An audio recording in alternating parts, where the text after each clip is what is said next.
In December 2021, at 2 a.m., I trekked through the knee-deep snow of the Himalayas in minus 18 degrees Celsius with just a head torch and 5 layers of clothing. And from a summit of 12,500 feet, I witnessed the most beautiful sunrise of my life, only to have realized that flights can never take me where my feet can. From there to here, never in my wildest dreams had I thought that I would be giving a TED talk. But isn't it true when they say it's not about the destination, all about the journey? Hi, I'm Simran Malhotra, a traveler. No, wait, a solo female backpacker who thrives on hyperlocal experiences and gathering stories.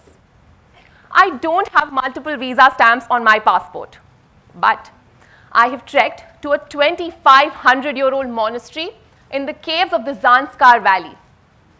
I may not have been to 50 countries yet, but I've witnessed the Milky Way galaxy with my naked eyes, and I'm one of the only people to have seen the most ancient temple of Uttarakhand, which dates back to the Mahabharata.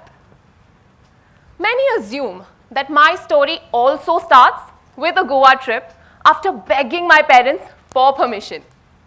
Well, you are partially right, because the begging for permission part stays constant, even at 26.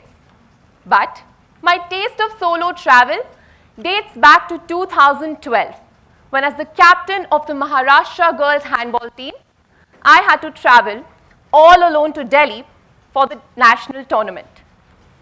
I was too young to have known the concept of solo travel, but stepping out of my comfort zone was a feeling that stayed with me.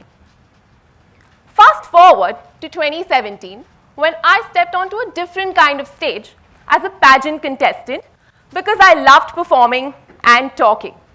Exhibit A, this TED Talk. I was crowned as Miss India and carried our flag to compete with 24 different nations for the title of Miss Asia.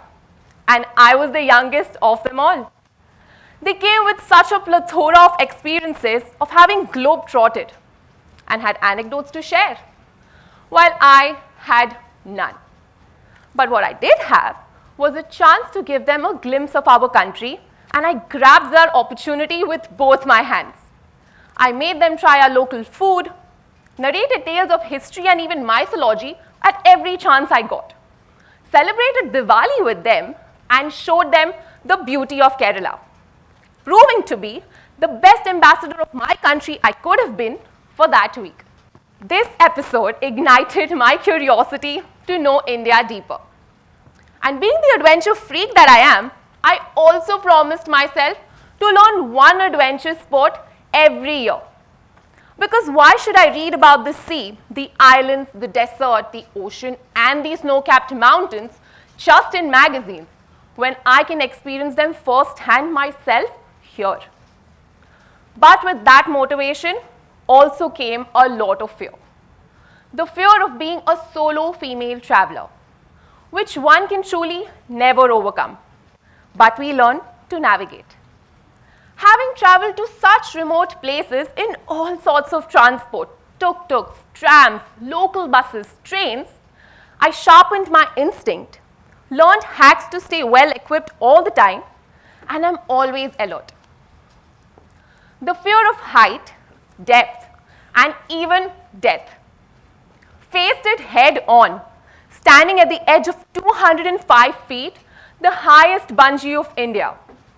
3, 2, 1, bungee. Those 5 seconds of weightlessness made me realize how strong yet fragile we are.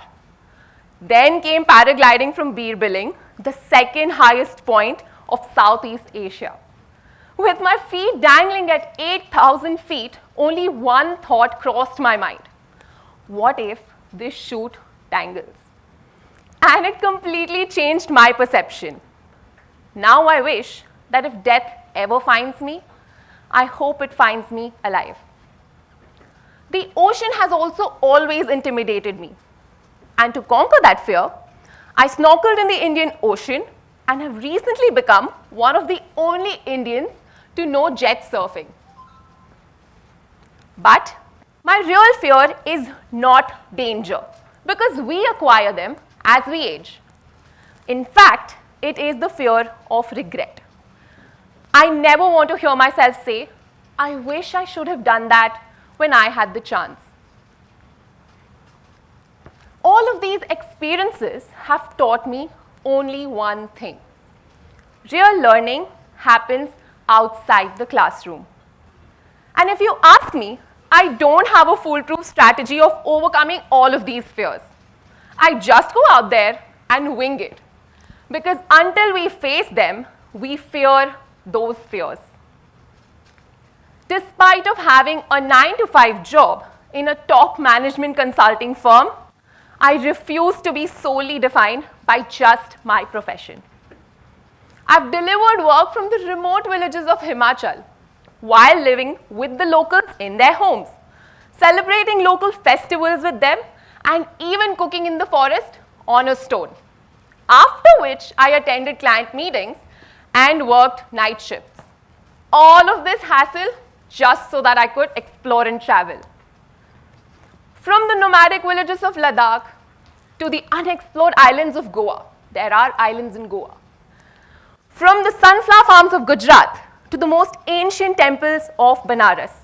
I've now spent countless hours talking to Naga sadhus, saints, tribal communities, even children across 12 states and 4 union territories of our country. But you see, it was never about all of these places. It was always about the people. From the lady who cooked dinner in Kasol for me at 3 a.m. to that nomadic family who gave me shelter in the small hut in the freezing temperatures of Ladakh. To the children of Nagar who I volunteered to teach dance. And my hostel mates who taught me how to ride a bike, leading to my first solo biking trip on a Royal Enfield to Ladakh, the biker's paradise. They were all my destination. They enriched me with knowledge that no documentary, novel, or online course ever could. You don't have to take a flight to travel far. In fact, I'm not inspired by the people who travel to a lot of places. But I admire meeting people who've explored one region so deeply that they understand its culture, its heritage, know its secrets like the back of their hand. Be that person, even if that place is your neighborhood, because that itself is the essence of traveling. I'm here to tell you that there are some people who are traveling to reach a place, while others, like me, journey to reach people through these places. So, from a model in heels to a trekker at 14,000 feet, braving sub-zero temperatures, sleeping in tents, digging the ground for makeshift washrooms, to a consulting analyst glued to her laptop, I've learned only one thing, that your 9 to 5 will always remain constant. But who you are from 5 to 9 is what really defines you. Thank you.